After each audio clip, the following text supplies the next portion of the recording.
but data, so that we know. So it took me longer than it would if I was going via petrol up the Hume Highway, obviously, because I was doing a lot of windies and I was doing a lot of stops and a lot of charging. Um, but yeah, I mean, the data is probably not that important. I mean, I basically listed my battery percentages at each stop, how many kilometers I've driven between those stops, how much charge I was getting, how much charge I lost over the ride, and how much charge I was getting per minute to recharge.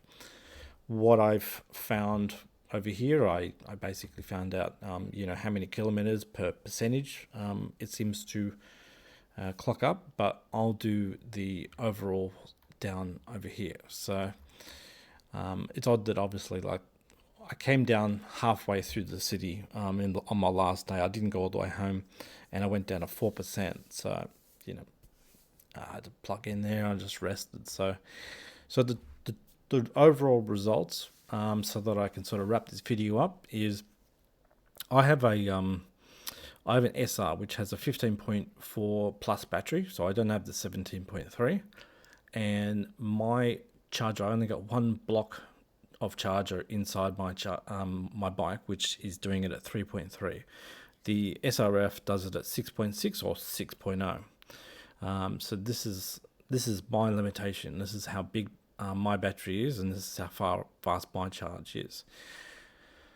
From what I can deduce from all the numbers here, so when plugging into public chargers, my bike charges at 0.4% charge per minute, which is basically, if I plugged it in for 1 full hour, I would get around about 24% on my battery over 1 hour. So I calculated that to about 0.128 kilowatt per percent of a 15.4 kilowatt hour battery.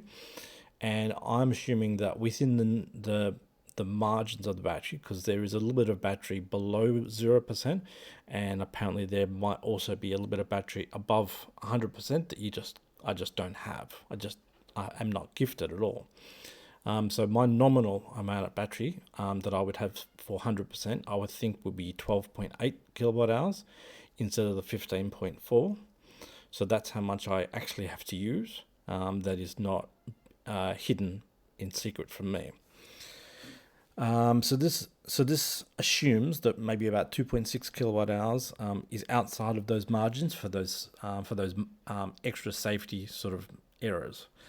From what I can tell, it looks like I charge about 3.07 kilowatt hours per hour, which seems to be consistent with the 3.3 to some degree. It's a little bit lower than 3.3. Maybe some of my stats would show a slightly better result. I don't know. It all depends on efficiency, trying to get that charge into the actual battery. But from what I can tell, 3.07. So most of it is checking out. If I was to go out there and assume that I had a 6.6 kilowatt hour charger on this right hand side here, I would assume that I'd be getting 0.8% of charge per minute, or 48% charge per hour, which would have been lovely. I would have halved my charging times, because in most cases I kind of thought that I might stop for an hour, but by the time I actually sat there and obviously only gained 24%, I kind of thought, I want that extra margin. I could, use that 24% to get to where I wanted to, and I probably could have done it safely. But I thought in most cases it's always better to wait around a little longer and guarantee that I can get to my destination with margin down the bottom. And as you can see on some of these times here, the lower ones, it's got 14, 18, 21, I got 31, 21, 42 and 10. So in most cases I turned up with enough charge to be able to continue something, to be able to continue to some degree, but I wasn't unplugging with the thought of going straight to 0%.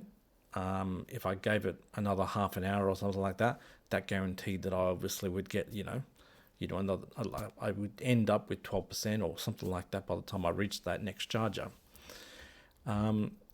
Now, from the data, from what this data sort of tells me, is it tells me that when I was city driving, I'm using roughly, I can usually get about 2%, 2 kilometers for every percent on my 100% sort of graph.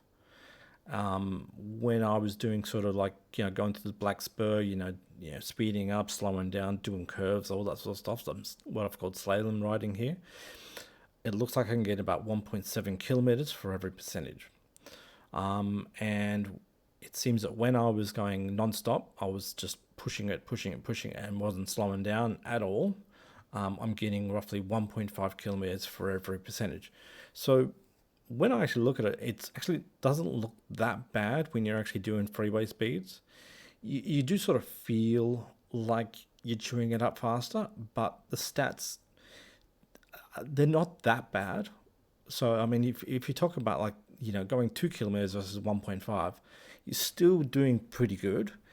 But obviously, going easy, you'll get further. No doubt about it. So when I when I converted these numbers over here to actual kilometers per kilowatt, for city riding, I'm getting about 15.6 kilometers for every kilowatt. Slalom riding, I'm getting about 13.2 for every kilowatt, and I'm getting about 11.7 kilometers for every kilowatt hour, right? And when I times that by 12.8, which is this final result, I have got an average range. So, just doing rough city driving the way I was doing it, in the conditions that I was doing it in, I'm getting about 200 kilometers range. Slalom riding, I'm getting about 166, was all 170 kilometers range, and this is all within, even before I get to 1%. So I'd say that in most cases, and most of these cases, I probably would end up going to 205 or even, 175 or whatever it is, and then probably push past 0% and might be able to go and get another 10 odd 15 kilometers out of it if I pushed it to those limits, which I'm sure that the bike would do, because I've seen Mark Travels, sometimes he pushes 20 to 25 kilometers past the 0% mark. And of course, in the freeway range here, when it was 11.7 kilometers for every kilowatt hour, I'm estimating 149.9 or 150 kilometers range.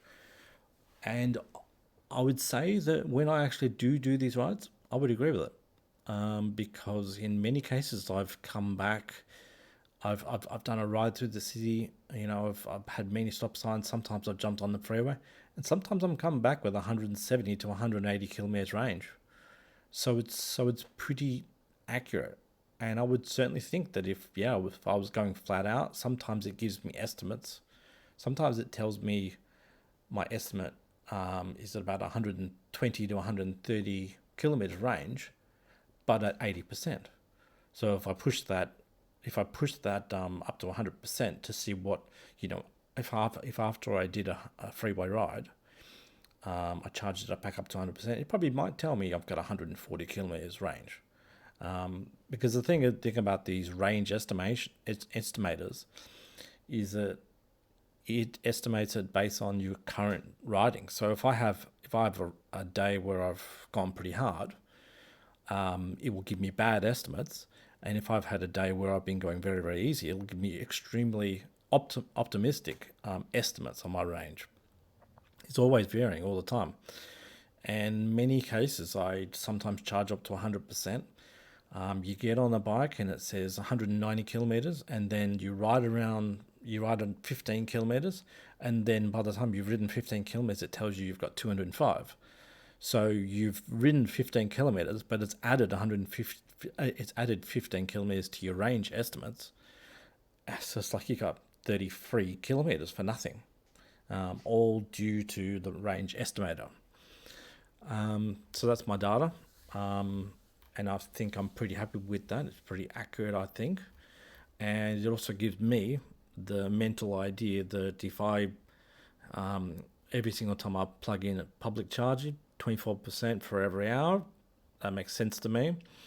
And it also means to me that when I'm riding, if every percent equals 1.5 to 2 kilometers of riding, it gives me a bit of an idea that if I was to go on a 10k ride, that basically I'm going to lose 5% or I'm going to lose 8%.